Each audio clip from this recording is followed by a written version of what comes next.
창세기 34장. 디나는 레아가 야곱과의 사이에서 낳은 딸이었다. 하루는 디나가 그 지방의 여자들을 만나러 밖으로 나갔다. 세겜은 히위 사람 하몰의 아들로 그 지역의 우두머리였다. 세겜은 디나를 보자 그녀를 끌고 가서 강제로 욕보였다. 세겜은 야곱의 딸 디나에게 완전히 마음이 빼앗겨 그녀를 사랑하게 되었다. 세겜은 갖가지 다정한 말로 디나를 구슬렸다. 세겜이 자기 아버지 하몰에게 말했다. 아버지, 이 처녀를 제 아내로 삼게 해주세요. 야곱은 세겜이 자기 딸 디나를 욕보였다는 말을 들었다. 그때 야곱의 아들들은 들판에서 가축들을 돌보고 있었기 때문에 야곱은 그들이 돌아올 때까지 입을 다물고 있었다. 세겜의 아버지 하몰이 혼사를 의논하려고 야곱을 만나러 왔다. 야곱의 아들들이 들판에서 돌아와 그 소식을 들었다. 세겜이 야곱의 딸을 강간한 것은 이스라엘 사람을 우습게 여기는 처사였다. 야곱의 아들들은 슬픔과 분노를 억누를 수 없었다.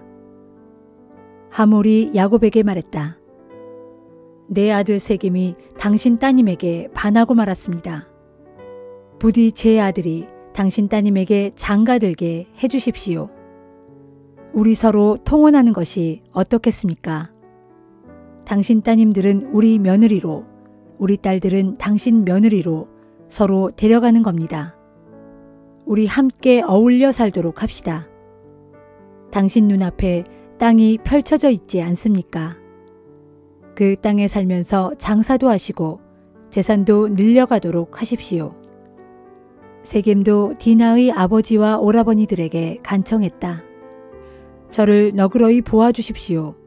원하시는 것이 무엇인지 말씀만 하십시오. 다 드리겠습니다. 신부 몸값과 예물은 원하시는 대로 치르도록 하겠습니다. 디나를 제 아내로 삼게만 해주십시오. 야곱의 아들들은 세겜이 자기 누이 디나를 욕보여 크게 분노하고 있었지만 짐짓 시치미를 떼고 세겜과 그의 아버지 하몰에게 대답했다. 우리는 그렇게 할 수 없습니다. 할례받지 않은 사람에게 우리 누이를 시집 보낼 수 없습니다.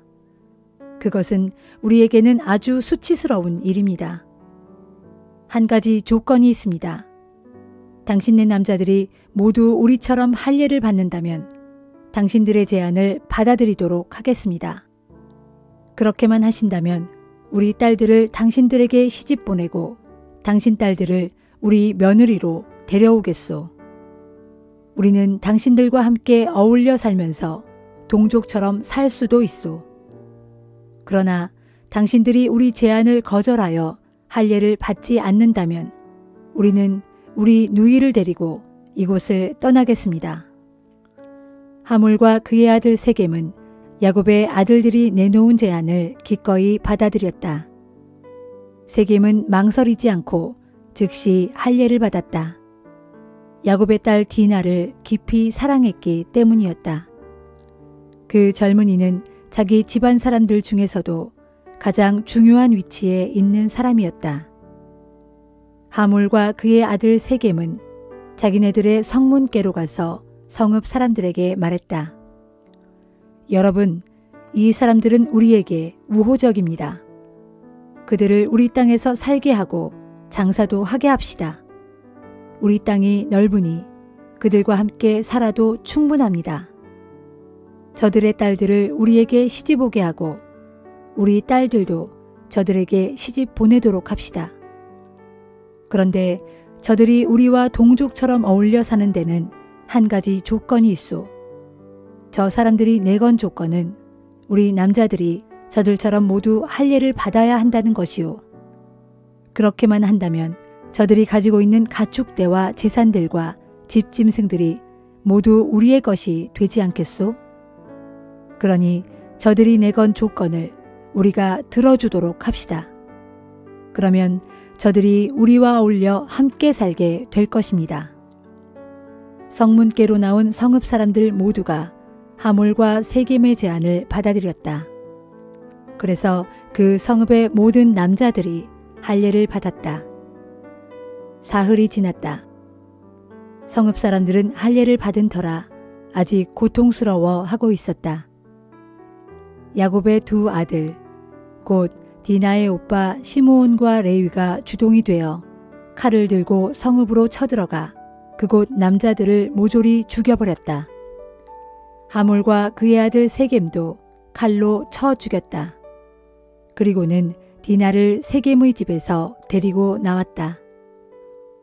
야곱의 다른 아들들은 시체들로 널브러진 그 성읍으로 가서 자신들의 누이가 치욕을 당한 그 성읍을 약탈하였다. 그들은 양떼와 소떼와 나귀떼, 성읍 안에 있는 것들은 물론 들판에 있는 것들까지 모조리 약탈했다.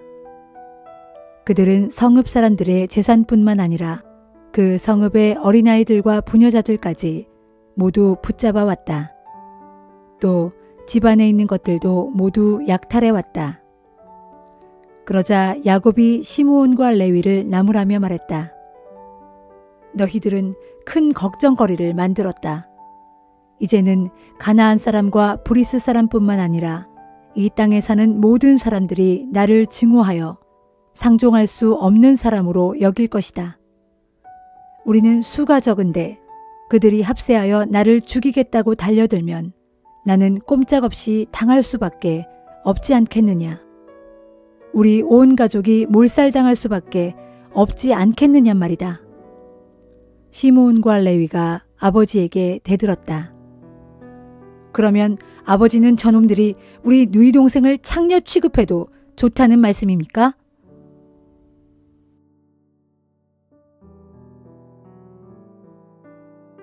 마가복음 5장.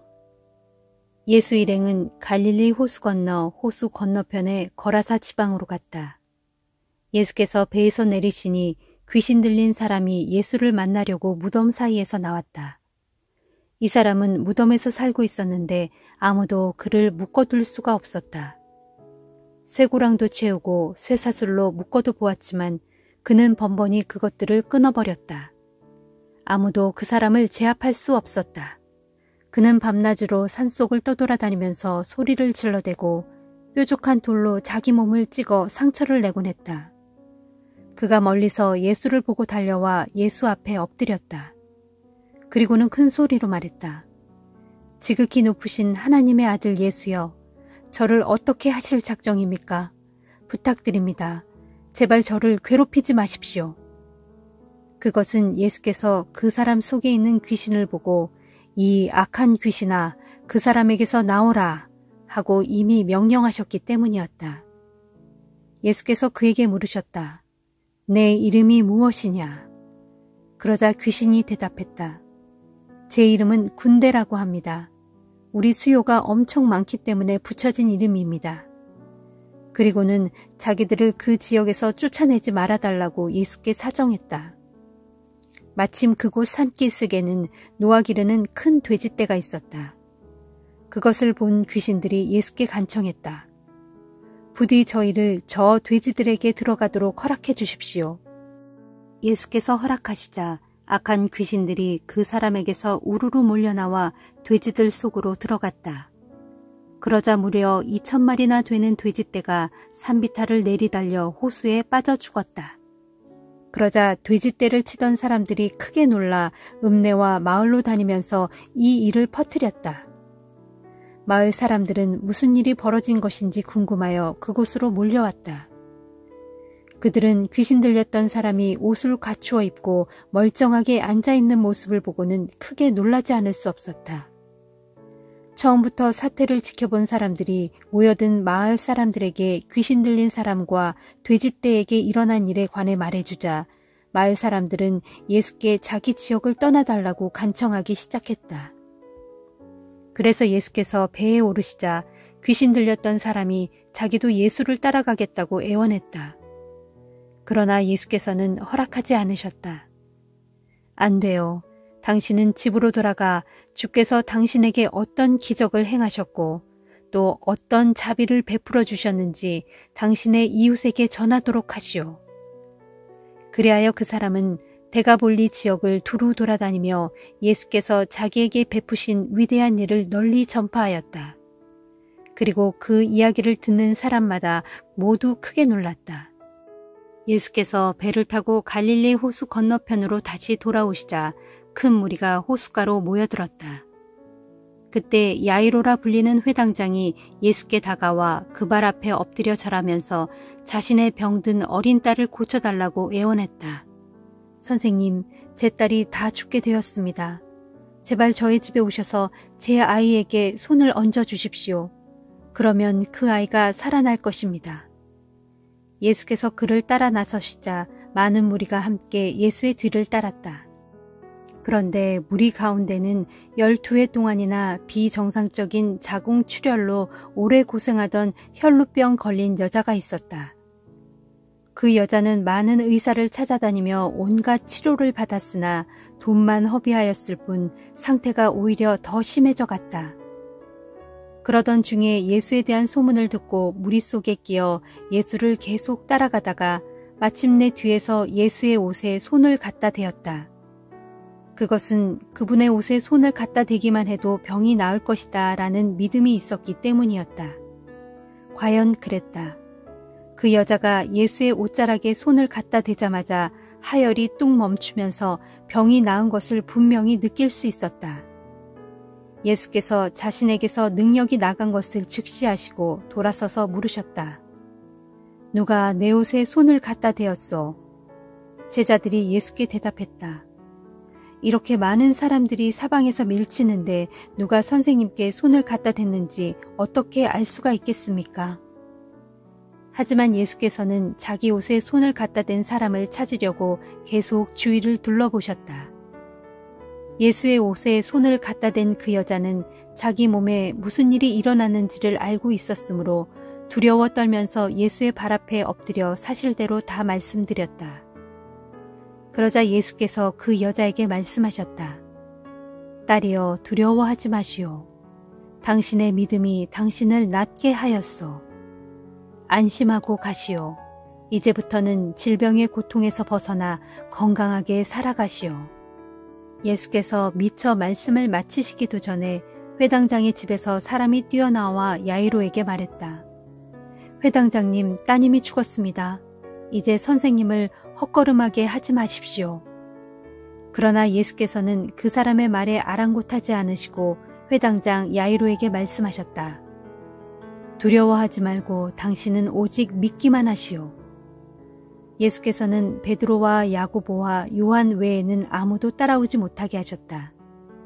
예수 일행이 야이로의 집에 이르자 사람들이 소란을 떨며 큰 소리로 울고 있었다. 예수께서 집 안으로 들어가셔서 그들에게 말씀하셨다. 왜 이리 소란을 피우며 울고 있습니까? 그 아이는 죽은 것이 아니라 다만 잠들어 있을 뿐입니다. 사람들은 예수를 비웃었다. 그러나 예수께서는 그들을 모두 내보내신 후에 아이의 부모와 세 제자만을 데리고 아이가 누워있는 방으로 들어가셨다. 그리고 그 아이의 손을 잡고 말씀하셨다. 달리다굼. 이 말을 번역하면 소녀야 일어나라 라는 뜻이다. 그러자 소녀가 곧 일어나서 멀쩡하게 걸어 다녔다. 이 소녀의 나이는 12살이었다. 그 광경을 지켜보던 사람들은 크게 놀라 어안이 벙벙했다. 예수께서는 이 일을 아무에게도 알리지 말라고 그들에게 엄히 이르신 뒤 소녀에게 먹을 것을 갖다 주라고 말씀하셨다.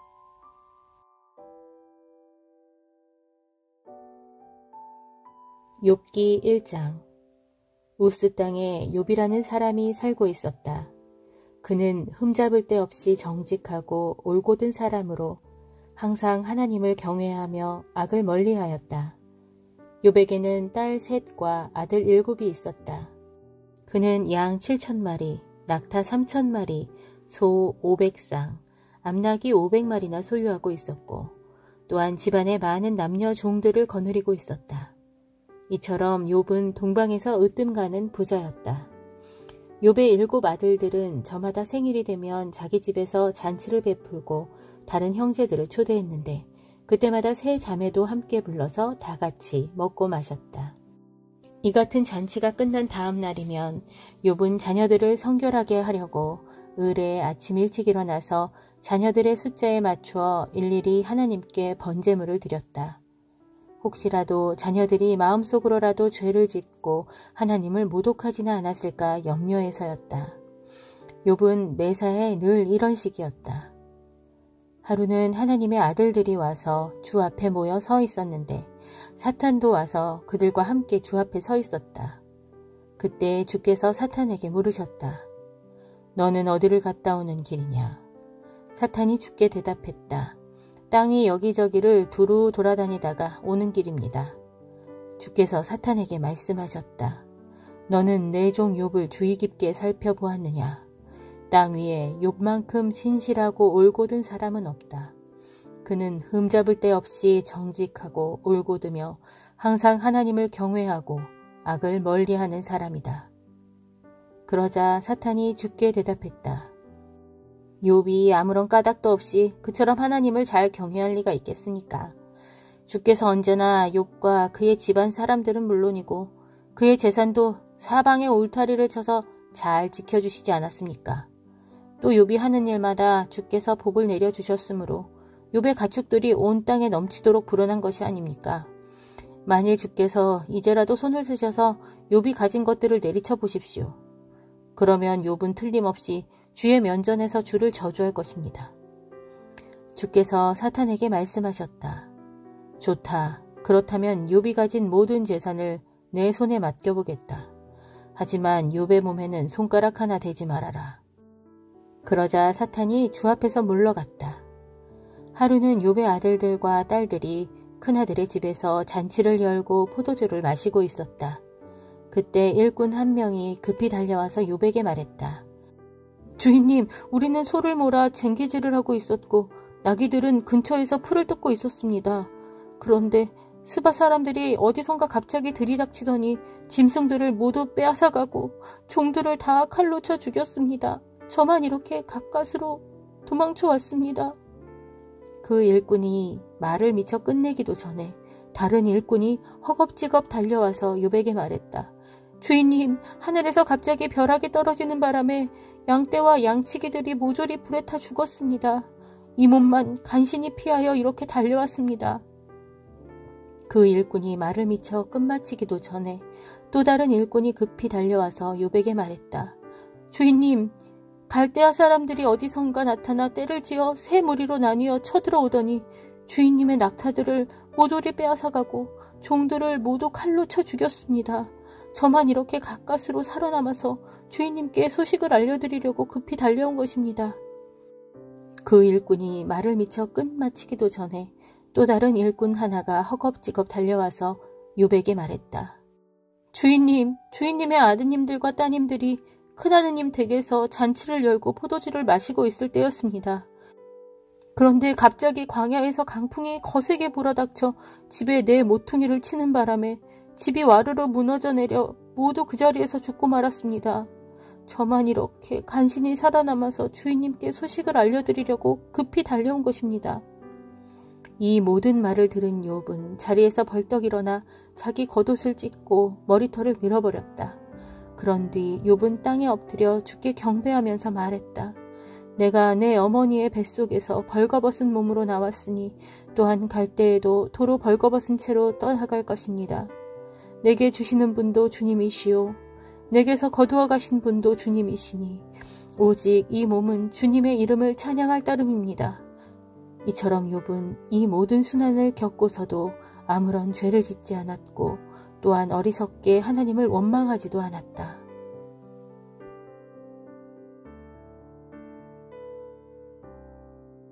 로마서 5장.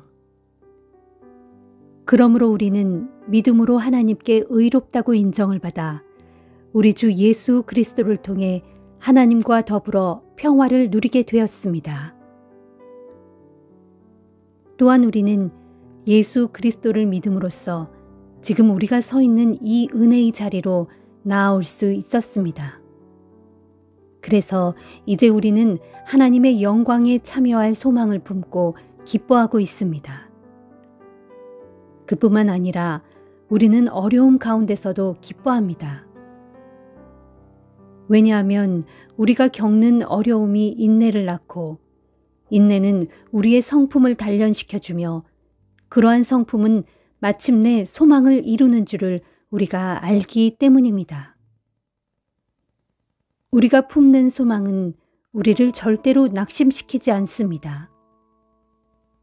왜냐하면 하나님께서는 우리에게 주신 성령을 통하여 자신의 사랑을 우리 마음속에 가득 부어주셨기 때문입니다. 아시다시피 우리가 아직 아무런 힘이 없는 연약한 그때에 그리스도께서는 불경건한 죄인들을 위해 죽으셨습니다. 의로운 사람을 위해 자기 목숨을 바치는 사람도 없거니와 선한 사람을 위해 자기 목숨을 바치는 사람도 아주 드뭅니다. 하지만 하나님의 독생자 그리스도께서는 우리가 아직 죄인이었을 때 우리를 위해 죽으셨습니다. 하나님께서는 우리를 위한 자신의 사랑을 이런 식으로 보여주셨습니다. 이처럼 그리스도께서 흘리신 피로 인하여 이제 우리가 하나님께 의롭다고 인정을 받았으니 우리가 그리스도를 통하여 하나님의 진노를 입지 않고 구원을 받을 것이라는 사실은 더 말할 나위도 없습니다.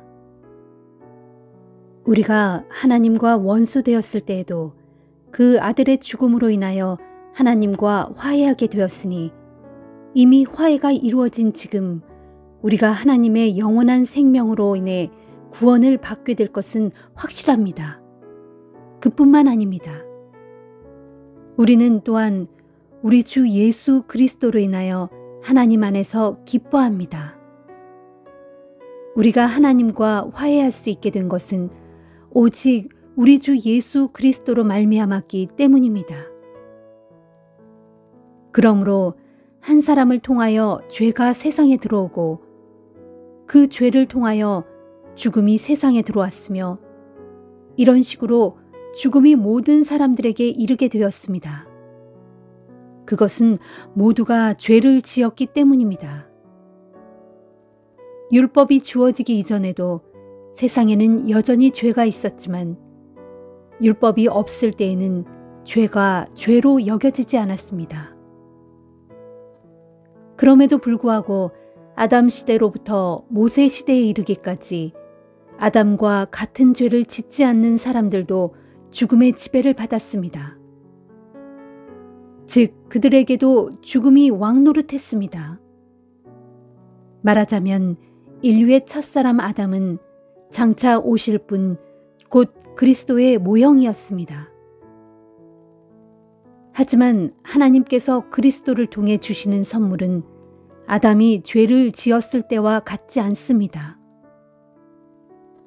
왜냐하면 비록 한 사람 아담이 지은 죄로 인해 많은 이들이 죽었지만 하나님께서 베푸신 은혜, 곧 한 사람 예수 그리스도로 말미암는 은혜의 선물은 그보다 훨씬 많은 사람들에게 풍성히 차고 넘쳤기 때문입니다. 또한 하나님의 크신 은혜는 한 사람 아담이 지은 죄가 가져온 결과와도 같지 않습니다. 비록 한 사람 아담이 지은 죄로 인해 모든 사람이 죄인이라는 판결을 받게 되었지만 하나님께서 예수 그리스도를 통해 거저주신 크신 은혜의 선물로 말미암아 많은 죄인들이 무죄 판결을 받아 의롭다고 인정받았기 때문입니다. 한 사람 아담이 죄를 범함으로써 그 한 사람으로 인해 죽음이 왕노릇하게 되었다면 하나님의 크신 은혜와 의롭다 하심의 선물을 풍성하게 받는 모든 사람들은 한 분 예수 그리스도로 말미암아 참 생명 안에서 영원토록 왕노릇하게 될 것이라는 사실이 더더욱 확실합니다. 결국 한 사람이 죄를 범한 결과로 모든 사람들이 정죄를 받았듯이 이제는 한 사람의 의로운 행위로 말미암아 모든 사람들이 하나님께 의롭다는 인정을 받아서 참 생명을 얻게 되었습니다. 다시 말해 한 사람 아담의 불순종으로 인해 많은 사람들이 죄인으로 판정을 받았듯이 한 사람 그리스도의 순종으로 인해 더욱더 많은 사람들이 하나님께 의인으로 판정을 받을 것입니다. 사실 율법이 더해짐으로써 죄가 더욱 증가되었습니다. 하지만 죄가 많아진 그만큼 은혜 또한 더욱 넘치게 되었습니다. 그래서 죄가 죽음을 통하여 사람들에게 왕노릇한 것과 같이 은혜 역시 의를 통하여 사람들에게 왕노릇하여 우리 주 예수 그리스도로 말미암아 하나님의 은혜로 주어지는 영원한 생명에 이르게 하려는 것입니다.